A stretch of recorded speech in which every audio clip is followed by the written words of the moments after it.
Samahan po ninyo ako muna sa isang mikling panalangin. Salamat po, Panginoon Diyos, namin banal. Dakila at makapangyarihan sa lahat, sa iyong biyaya at kagandahang loob.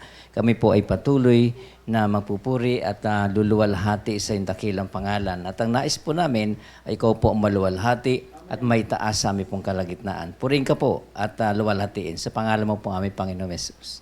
Amen. Sa mga nakalipas po, mga araw, ay ang dami pong ginawa ang Panginoon Diyos ng mga pangyayari po sa buhay natin. At araw-araw po talaga pong iba-iba. Iba-iba po ang mangyayari at makikita natin. Ngayon po, tingin ko po ito po yung mensahe na binigay ng Panginoon Diyos para po sa atin sa mga iba't ibang sirkumstansya o pangyayari sa buhay natin. Whether it is good or bad, all circumstances leads to something. Yung mga pangyari, minsan kapag hindi mo po kontrolado talaga, hindi mo alam kung ano mangyayari, dalawa po lang po ang pwedeng lumabas. It's either na ilabas sa iyo yung worst mo or makita sa iyo yung pagbabago sa iyo. Bilang mga Kristiyano po, bilang mga lingkod at bilang mga anak ng Diyos, tayo po ay inuhubog ng Panginoon Diyos araw-araw. Binabago tayo ng ating mga awit, binabago tayo araw-araw. Ngayon, depende po ngayon sa atin kung paano tayo magpapakita ng bunga ng Espiritu Santo sa buhay natin. And I would like to share with you, ito po sa Romans chapter 8, verse 31. At pinamagatan po natin itong, God is for you beyond your circumstances. Ito po katandaan natin. Ito lang pinakamensahe po kagad. Ang Diyos ay panig mo kahit na anong nangyayari at pangyayari sa buhay mo. Kahit hindi po maganda ang nakikita mo sa iyong paligid, huwag kang maglala, mayroon at mayroon pong kakampi sa iyo. Mayroon sasama sa iyo. At yun ay walang iba, kundi ang Panginoon Diyos na nangako na hindi ka iiwan, ni hindi ka pababayaan. Sa aklat po ng Roma, chapter 8, verse 31, mabilisan lang po natin, ito po sinasabi sa New King James Version, what then shall we say to these things? If God is for us, who can be against us? Madalas po ito nababanggit, madalas po itong kinu-quote, ika nga, ng marami. Subalit, marami din ang hindi nakakaunawa. Simpleng-simple lang po. Actually, it is a self-explanatory verse. Pero unahin po natin na unawain kung ano ang gustong sabihin ng ating Panginoong Hesus sa bagay na yan. Sa Tagalog po, makita din po natin, ano nga ang ating sasabihin sa mga bagay na ito. Kung ang Diyos ay kakampi natin, sino ang laban sa atin? Okay? Kung kakampi mo ang Diyos, sino lalaban sa iyo? Wow, may nanalo na.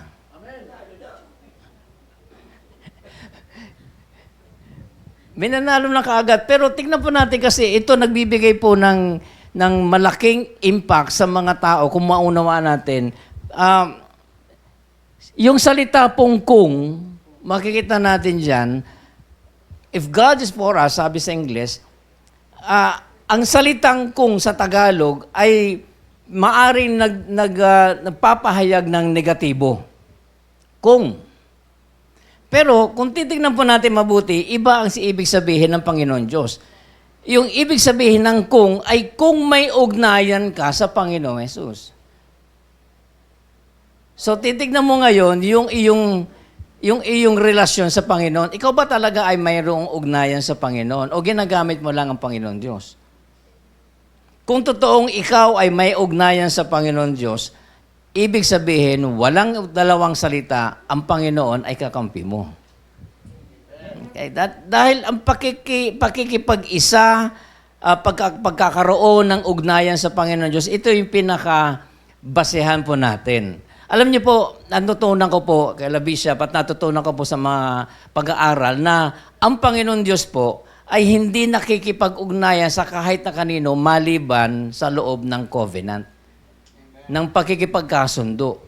So kung wala kang kasunduan, wala kang covenant sa Panginoon Diyos, then huwag kang umasa na tutulong sa Kanya, na tutulungan Kanya. Pero actually, alam nyo, sa biyaya at sa gana ng grasya ng Panginoon Diyos, nakikita ko po na kahit ang tao ay wala ugnayan sa Panginoon Diyos, mayroong gamitin ko po yung salitang natatalsikan o naaambunan ng biyaya ng Diyos. Mas lalo pa po kung ikaw ay meron tunay na ugnayan sa Panginoon sapagkat ang ugnayan mo ang magiging susi mo sa mga biyayang iyong matatanggap at maaasa sa Panginoon Diyos. Aasahan mo. Meron kang aasahan sa Panginoon Diyos. Hindi yung basta ka lang na magdadalawang isip, papalain kaya ako ng Diyos, gagawin kaya ng Lord to, magdadalawang isip ko. No. Dito po sa pahayag na binanggit na ni Apostol Pablo sa mga taga-Roma, ay maliwanag po na sinasabi yung kung na yan, papalitan natin, dahil ikaw ay may ugnayan sa Panginoon, makakaasa ka, nakakampihan ka, at sasamahan ka. So kung yun, yung kung na yan, ay gawin mo dahil since you have the relationship with the Lord Jesus Christ, then meron kang pag-asa. Hindi ka mawawala ng pag-asa, hindi ka basta-basta na maihiga lang dyan, uupo ka na natin, walang mangyayari sa buhay mo. No, it is not. Meron pong katanungan. So the question is, paanong nasa panig ko ang Diyos? Merong isang skeptic kasi, no? Paano kung papanigan ng Panginoon Diyos? Paano ko kakampihan ng Diyos? Bumabagsak pa rin ako. Nagkakasala ako. Ayon pa sa pamantayan ng Diyos. At sinong hindi? So, paano kang kakampihan ng Diyos kung ikaw ay nagkakasala o nagkakamali? Nawawala ang iyong kainahunan, madali kang mag-init ng ulo. Okay? Madali kang magalit.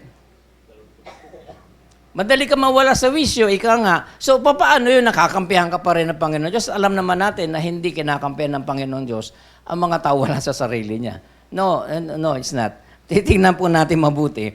So, ang pwede natin pong isagot dyan ay, ang Diyos ay panig pa rin sa iyo. Kahit na bumabagsak ka, pagkaminsan, o nagkakasala ka, pagkaminsan, dahil ang dugo ni Kristo ang naghugas sa iyo, hindi sarili mong dugo. Ang nagpatawad sa iyo, ang naglinis sa iyo, ang naging dahilan para ikaw ay magkaroon ng malalim at magandang akses sa Panginoon Diyos ay walang iba kung hindi ang natapos na gawa ng ating Panginoon Diyos sa krus. It is the blood of the Lord Jesus Christ who cleanses you. Hindi iba. Kaya yung pagkakataon na yun na tinanggap mo at nagkaroon ka na ugnayan sa Panginoon, ginawa kang kasimputi ng niebe. Pag-aaralan po natin sa hermeneutics, pag-aaral na yan, ginamit ng Lord yung kulay o yung character o yung characteristic ng snow o ng niebe, ng yellow, para ikumpara sa isang taong nilinis na ng Panginoon Diyos. Kaya sa mata ng Panginoon, kahit na anong gawin mo, ikaw po ay malinis sa mata ng Panginoon. Bakit ka nilinis? Nagkakagawa ka na, paano kung magiging malinis samantala may kasalanan ka nga, may nagawa ka nga? Dahil simple lang, dahil ang pagkamatay at ng ating Panginoon Kristo sa cross, alam naman po natin, paulit-ulit pong binabanggit dito, na minsan lang nangyari po yun. Hindi pwedeng masamang-masama na naman ang tao sa mundo, bababa na naman siya, isisilang na naman, uulitin naman ng hindi ganoon po ang Panginoon Diyos. Wala tayong mababasa sa Biblia na gagawin uli ng Panginoon Diyos para lang tayo patawarin. At ang maliwanag po sinasabi ng kasulatan na once and for all, minsan lang niyang ginawa yan at tapos na yan at kompleto na yan. It is already complete. Kaya ikaw po, complete din sa Panginoon Diyos. Kompleto ka. Okay, huwag mong titignan yung circumstances mo, yung pangyayari sa buhay mo. Sapagat iyon ay hindi tinitignan ng Panginoon. Tandaan po natin, ayon po sa aklat ng Isaias, sinasabi po doon, for my thoughts are not your thoughts, neither your ways, my ways. For my thoughts are not your thoughts, ang aking kaisipan, hindi katulad ng pag-iisip mo. At ang pamamaraan mo, hindi tulad ng estilo ko, ng pamamaraan ko. Iba ang pamamaraan ng Panginoon Diyos. Sa kabila ng lahat ng iyan, mahal ka pa rin ng Panginoon Diyos. Hindi yan nakadepende sa iyo. Lahat ng gagawin ng Panginoon Diyos, yung pagsama niya sa iyo, yung pagpapala niya sa iyo, yung blessing niya sa iyo, Hindi yan dependent sa kakayanan mo o sa nagagawa mo. Minsan magugulat ka pa nga, paano mangyari na ganito, guilty ka sa iyong sarili, pagkatapos mayroon kang matatanggap na pagpapala. Hindi mo napapansin yun, pero napapansin natin, kapag ikaw ay nagkaroon na hindi magandang mangyari, ang iisipin mo, naku, pinalo ako ng Lord. Kasi may nagawa ko, kasi guilty ka eh. Pero ilagay niyo po sa ating kaisipan na anuman ang nangyari, ang paglilinis ng Panginoon Diyos sa bawat isa sa atin at complete tayo sa harap ng Panginoon Diyos o pagtuturing niya sa atin ay hindi nakadepende lahat sa ating mga gawa. O kahit na anong effort ang gawin mo, yan ay nakadepende lamang sa Kanya. Ang tawag po natin dyan, madalas na nababanggit po natin, talagang kitang-kita po natin, masaganang grasya po ng Panginoon Diyos. Hindi tayo karapat-dapat, pero binibiyayaan tayo. So ano pang gagawin mo?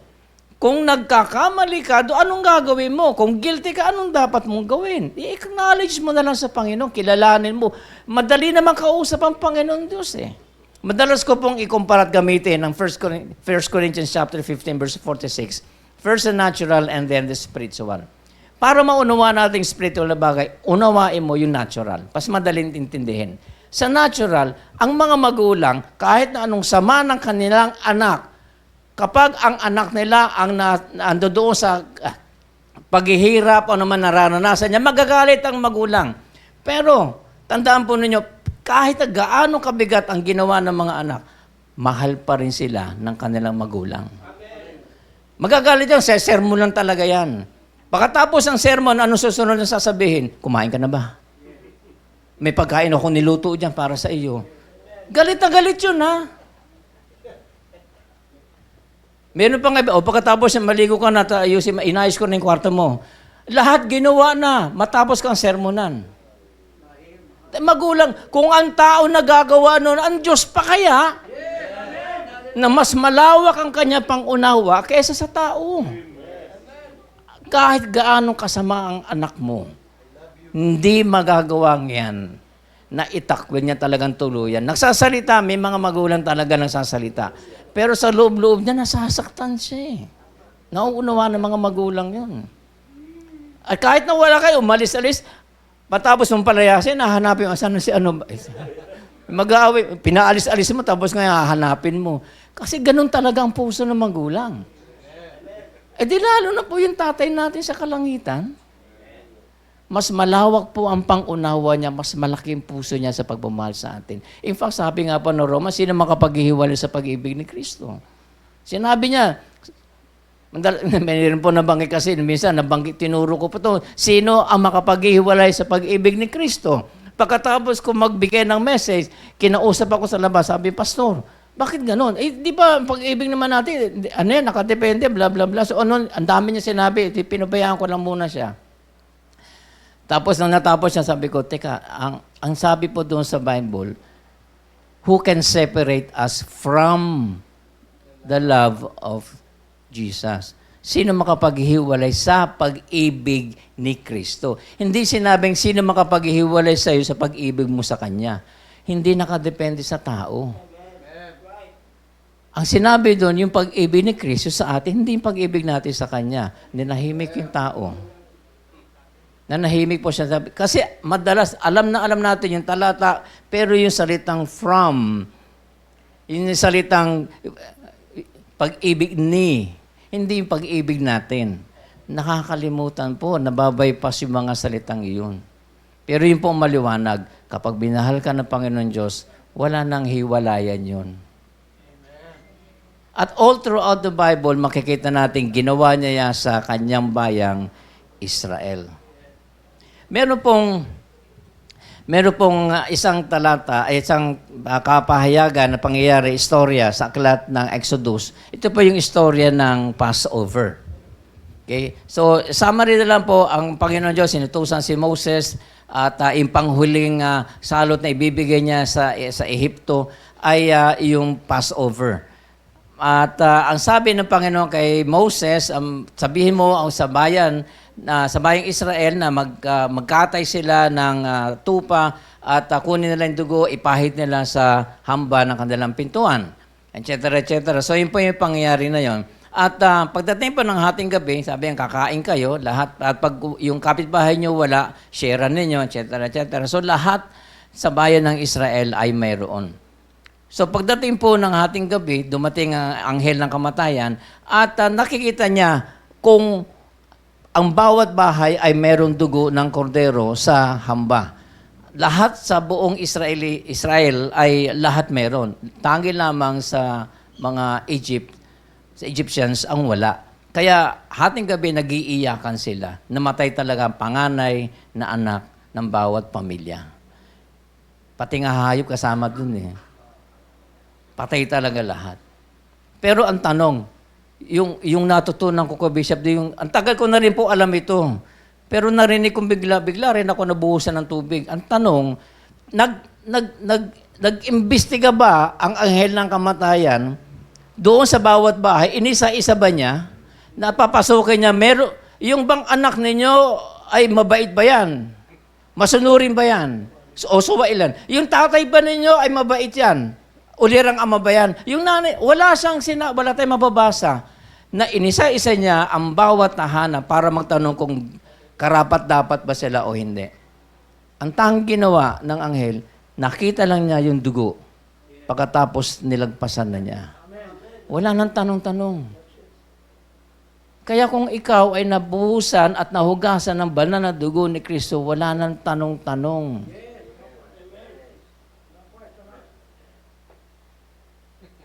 Sapagkat yun ang totoong ginawa ng Panginoon Diyos. Hindi gagawa ng Panginoon Diyos sa mga bagay na yan dahil lang sa ginawa mo o kaya mong gawin. It has nothing to do with you. It has to do with God. Nasa Kanya po ang lahat ng yan.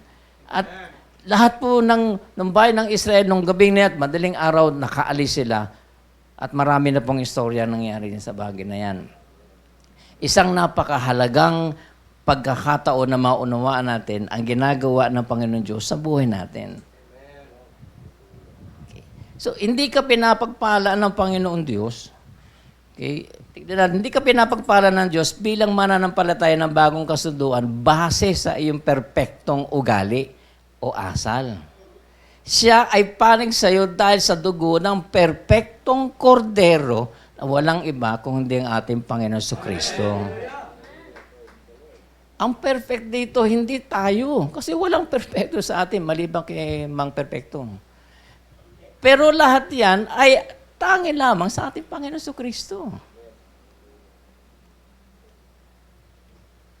At alam natin lahat ng istorya sa krus ng Kalbaryo, binanggit pa nga ng Panginoon Diyos, my God, ang Panginoon Kristo, my God, why had thou forsaken me, etc., etc. Kasi sa oras na yan na nakabayubay ang ating Panginoon Kristo, tinanggap niya lahat ng pagkakasala ng sanlibutan. Ang tindi na nangyari. Kung napanood po ninyo, naalala nyo, napanood ninyo in The Passion of the Christ, yun ang sasabi ng mga scholars, yun ang pinakamalapit na pagsasalarawan na nangyari sa totoong buhay sa ating Panginoon Kristo. Lahat yun inako niya. Siya na perpektong Diyos, siya na perpektong tao, siya na masunurin, siya na walang ibang ginawa kundi magpakain ng 5,000, magpakain ng mga gutom, pagalingin ng mga may sakit, palayasin yung mga inaalihan ng masasamang espiritu, turuan yung mga tao, at lahat ng yung ginawa niya, wala siyang hiningi maliban sa maniwala sa bugtong na anak. Walang ginawa sa kanya ang ibang mga tao kundi makinig. Pero ang pinaka-worst na ginawa ng mga tao ay yung ipako siya sa krus at pagbintangan ng mga mali-mali. Ginawa niya yon dahil sa pag-ibig niya sa atin. Ganon katindi, ganon kalaki ang pag-ibig niya sa iyo. Kaya kung ganon kanya kamahal, imposible kanyang iwan. Ano man ang pangyayari sa buhay mo, huwag mong isipin kaagad yung mga circumstances na hindi maganda. Madali tayong mag-jump to conclusion. Madali tayong magsabi, ang ganda ng buhay ko ngayon, pinapagpala ko, okay lang. Pero pag hindi maganda, hindi ayon sa gusto mo, magrereklamo ka. It is but natural. Magreklamo ka. Again, first the natural and then spiritual. Mga anak, reklamador. Nanay, wala naman kami. Kailangan na, dagdagan na naman ng allowance ko kasi meron ganun. Alam mo yung kwento, yung taga-probinsya? Sabi, Nanay, meron po kaming may project. Anong project nila? Project iPad po. Sabi naman ng nanay, so ibinenta yung kalabaw. No? So alam na natin. Yung story ng kalabaw, paano daw paiyakin ng kalabaw? Si Bishop na alam, mas maganda magkwento yan. So hindi gano'n ang biyaya ng ginagawa ng Panginoon Diyos sa atin. Actually, meron pong talata sa Biblia na mismong ang Panginoon ang nagsalita, sabi ng sumulat na aklat ng Hebreo. Sabi niya, for Hebrews chapter 13 verse 5, if you want to quote it. For He Himself has said, I will never leave you nor forsake you. Doon po, nung pinaliwanag sa atin din ni Bishop, nakuha ko ang unang binabasa na natin, New King James, NIV. No, in-expound po sa amin ng ating tatay, si Bishop, yung I will never ever leave you. Grabe pala ang ibig niyang sabihin talaga noon. When God said, I will never leave you nor forsake you, double negative is used to convey the strongest sense of never. Dobleng negative, never, never. Yun ang sinasabi po sa Greek language. So, konting lang po tayo, konting instruction. Ang Greek word daw po ay yung umei, sabi niya na umei, are used, which is in essence daw po, it means never, never. Paulit-ulit, parang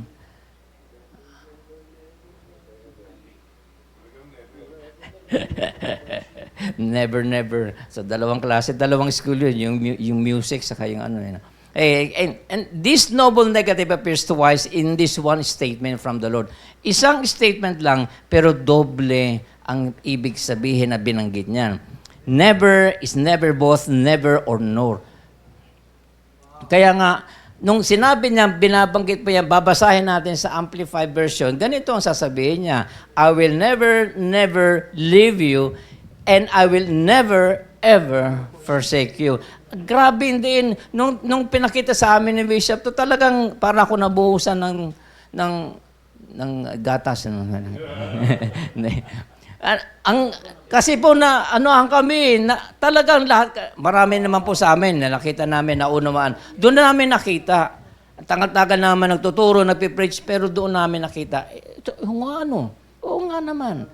So, itong statement ng Panginoon, itong sinabi niya, dineclare niya mismo, at sumulat ng aklat ng Hebreo, talagang pwede po natin panghawakan. Kasi salita po ng Panginoon Diyos yan, I will never, ever leave you. Hindi kita iiwan. Hindi kita iiwan. Hindi kita pababayaan. Although sa dalawang konteksto, meron po magkaibang context niyan. Patungkol sa yung pananalapi at iba doon sa Old Testament. But still, it is applicable kasi yung relationship niya sa tao, sa iyo, yun ang nakadepende doon. Yun ang pinagbabasehan doon. Kaya nga yung financial provisions, whatever provisions God will give you, ang basehan niya is yung sarili niya sinabi at pangako niya sa iyo. Hindi dahil ikaw ay matuwid o maayos. Nauunawaan po sana natin na ang biyayang ito na Panginoon Diyos talagang grabe kung mauunawaan lang po natin. At pwede mo siyang panghawakan. Hindi mo mai-evaluate ang presensya ng Diyos at ang kanyang unmerited favor sa buhay mo ayon lamang sa nangyayari sa buhay mo o pangyayari. Do not evaluate. Huwag mo sabihin, pag hindi maganda ang mood ko, wala, hindi ko kasama ang Lord. Pag hindi tumatayo ang balahibo ko, wala si Lord, wala ang presensya ng Lord. Maraming gano'n, no? Pag tumatayo ang balahibo, andyan ang presensya ng Panginoon Diyos. Paano pag walang balahibo?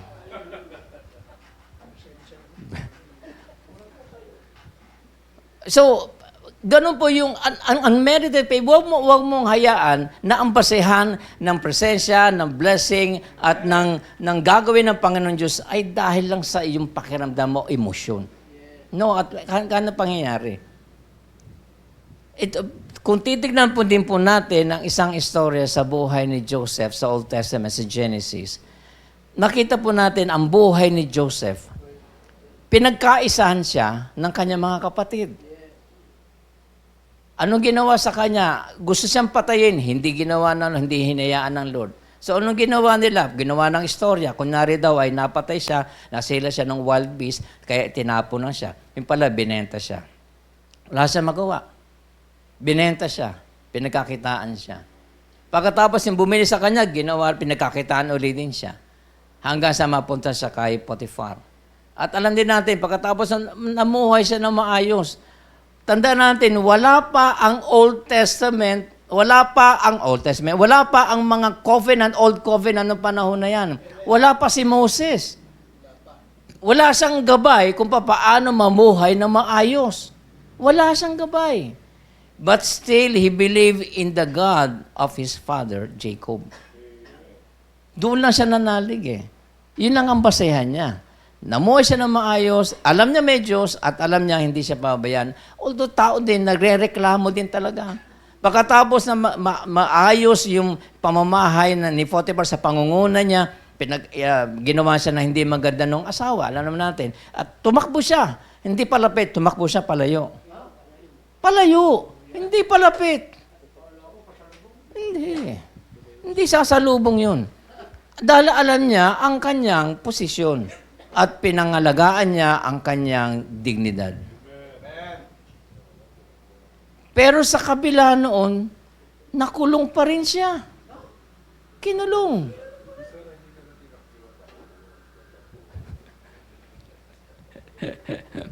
Kung narinig niyo lang po yung mga komento rito, matatawa kayo. So, sa kabila noon, nanatili siyang nananalig sa Panginoon at ginamit siya. Kasi alam niya eh. At sinabi ni Apostol Pablo, di ba, all things work together for good. Nakakulong.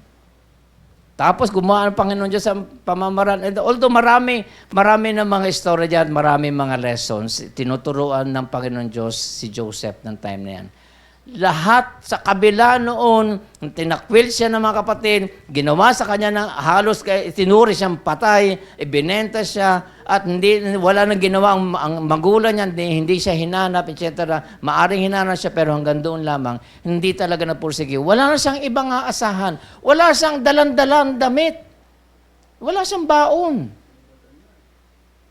Wala siya. Talagang kung ano lang yung sarili niya, yun lang po. Pero sa kabila na alam naman natin nangyari, itinaas siya ng Panginoon Diyos hanggang sa ikalawang pinakamakapangyarihan sa bayan ng Egypt. Nanatili siyang tapat. At nung nakaharap niya ang kanyang mga kapatid, hindi niya mapigilan ang kanyang sarili na ipahayag ang kanyang pag-ibig sa kabila nung ginawa sa kanya. Sa kabila nung ginawa sa kanya. Niyakap niya, iniyakan niya, minahal niya, nag-provide pa siya. Ginamit siya ng Panginoon Diyos. Kung titignan niya ang circumstances niya, yung pangyari sa buhay niya, pwede niyang isumpa ang kanyang mga kapatid. Pwede niya sumpain. Pwede siya magalit. May karapatan siya. Pero hindi niya ginawa. He chose to forgive and he chose to love. Tanong sa atin lahat, pipiliin mo pa bang magmahal at magpatawad sa kapwa mo sa kabila ng ginawa niya sa iyo? May nagawa, may nangyari lang. May nangyari dito noong nakaraan at alam na natin yon. At kami lahat talagang nakita namin yung grasya na nag-uumapaw. Nag-uumapaw sa buhay ni Bishop talaga. In-extend niya yung grace ng Lord. Sa kabila. Hindi ko alam ang pangyari. Wala po ako alam talaga. Ang alam ko lang, puro istorya, puro kwento. Wala ako dun sa mga pangyari noon. Pero sapat na yun nalaman ko at nakita ko paano pinamuhay ng lingkod ng Panginoong Diyos yung kanyang pinapangaral. isa sa tinuturo po sa amin dito lagi, yung hindi yung dunong mo, hindi yung alam mo, hindi yung galing mo. Dahil sa mata ng Panginoon Diyos, pantay-pantay lang tayo. Ang mahalaga sa Panginoon Diyos, yung puso mo. Ikaw. Ikaw ang mahalaga sa Panginoon Diyos. Kung ano yung response mo, kung papaano ka magre-response sa mga pangyayari. Mas pipiliin mo ba magalit? Mas pipiliin mo bang questionin ng Panginoon Diyos? Mas pipiliin mo ba bang magreklamo? O mas pipiliin mo magpatuloy sumamba at maglingkod sa Panginoon at ipakita ang pagmamahal na galing sa Kanya? All we have to do is, kung ano po yung binibigay at nararanasan natin sa Panginoon, yun lamang po ang pwede natin ibigay at ipakita. You can only give what you have. Di ba yun po? Hindi ka naman pwede magbigay ng wala ka eh. So para magkaroon ka ng ibibigay, meron kang karanasan sa Panginoon Diyos at hahayaan mong kumilos, gumalaw ang Panginoon sa buhay mo. Just allow God. Just allow God. Mabigat po ang puntong ito. Pero sa biyaya po ng Panginoon Diyos, kakayanin natin yan. Sa biyaya po ng Panginoon. Maraming mga pagkakataon yan, sabi po natin, at halos patapos na rin po, mabilis na tayo. No? Okay lang po ba sa inyo? Maraming mga pagkakataon na pinaka-lowest point ng ating buhay o ng iyong buhay are actually yung launching pad ng God's greatest promotion in your life. Unawain po natin na maraming pagkakataon, yung pinaka-lowest o darkest time na tingin mo parang katapusan na ng mundo sa buhay mo at wala nang ibang pag-asa, yun po actually will become the launching pad. Alam niyo, hindi ko maitagalog po yung launching pad eh. Parang yung pong sa helicopter doon sa aangat, doon sa manggagaling. Yung tungtungan. Landing pagbababa. Pero doon magsisimula eh. Nakabalik na agad.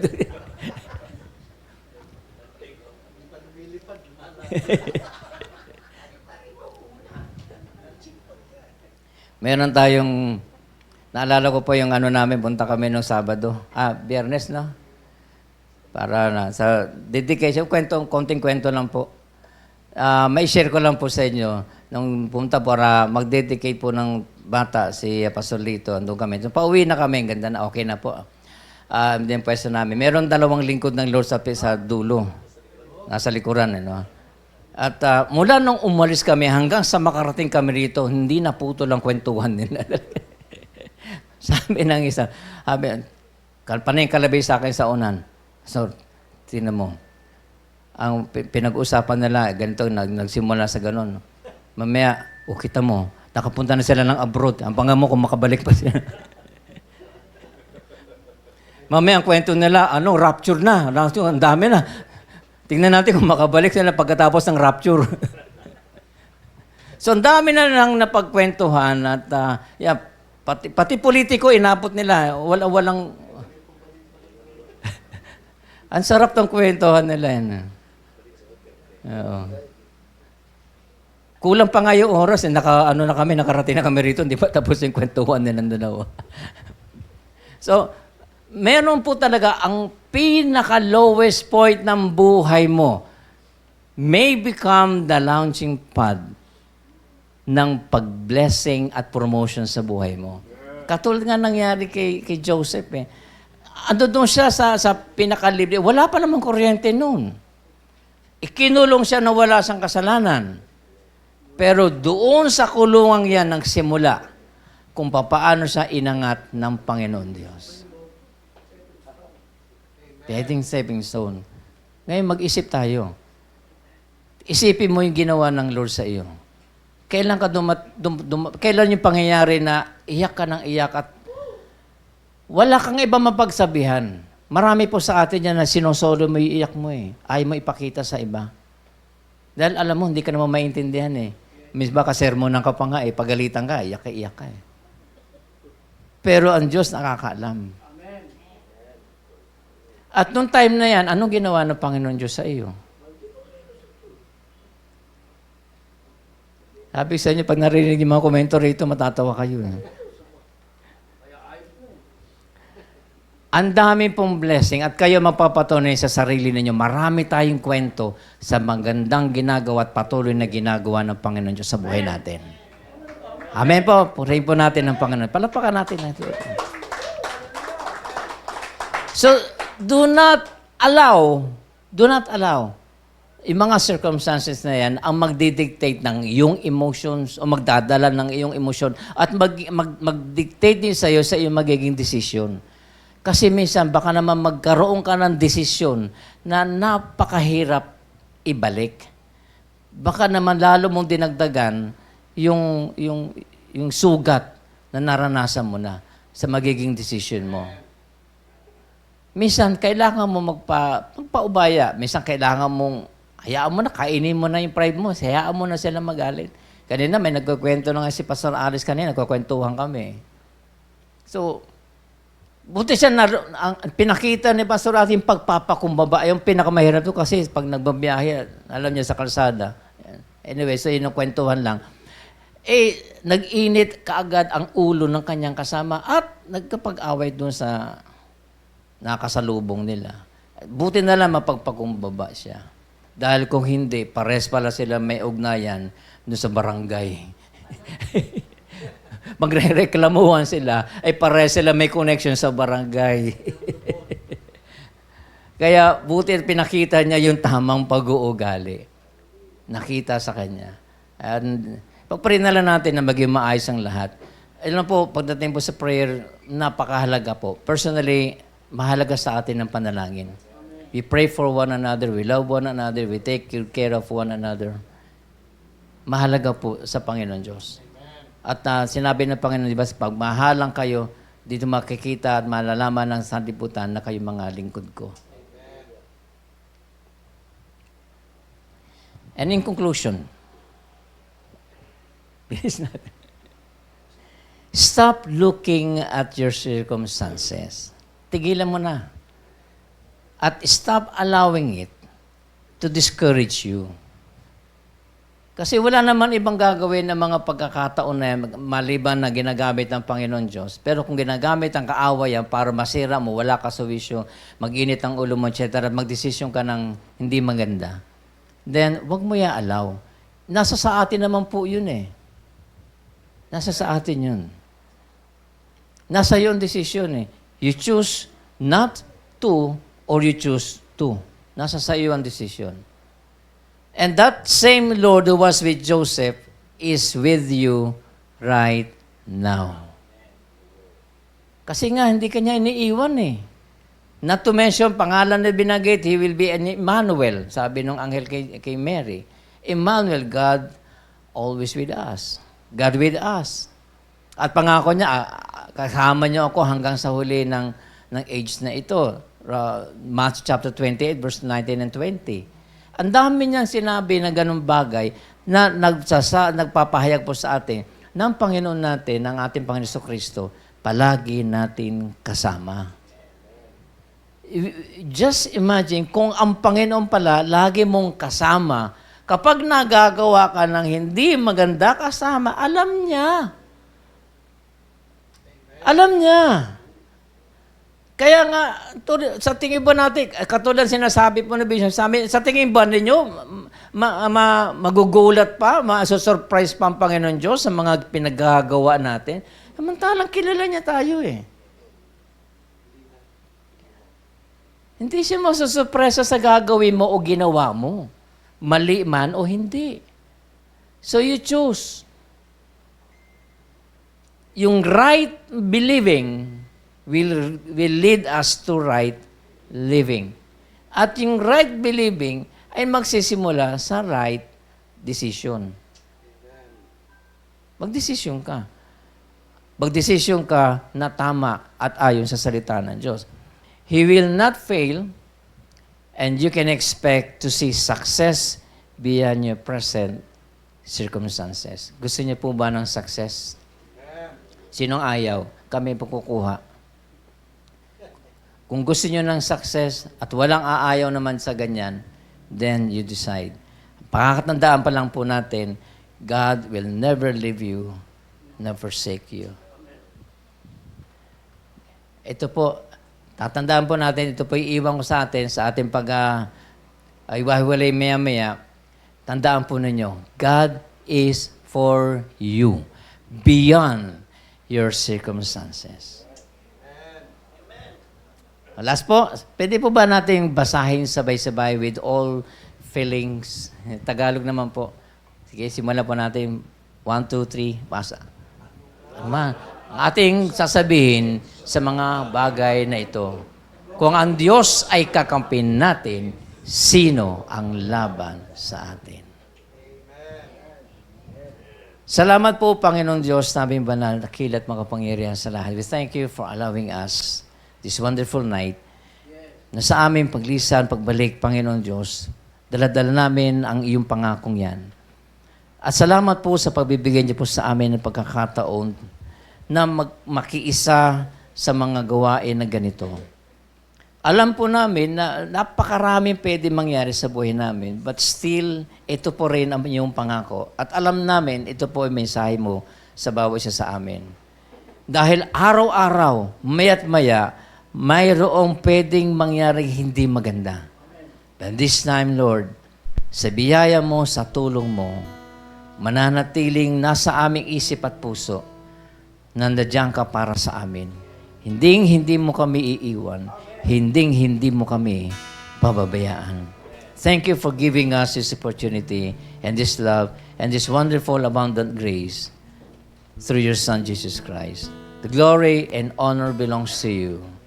Dalangin din namin ang mga pagbibigay ng mga anak mo at ikaw po maitaas sa lahat. Alam namin ngayon, Father God, we are complete in you. In Jesus' name, Amen. Amen. God bless us all po. Maraming salamat po sa atin.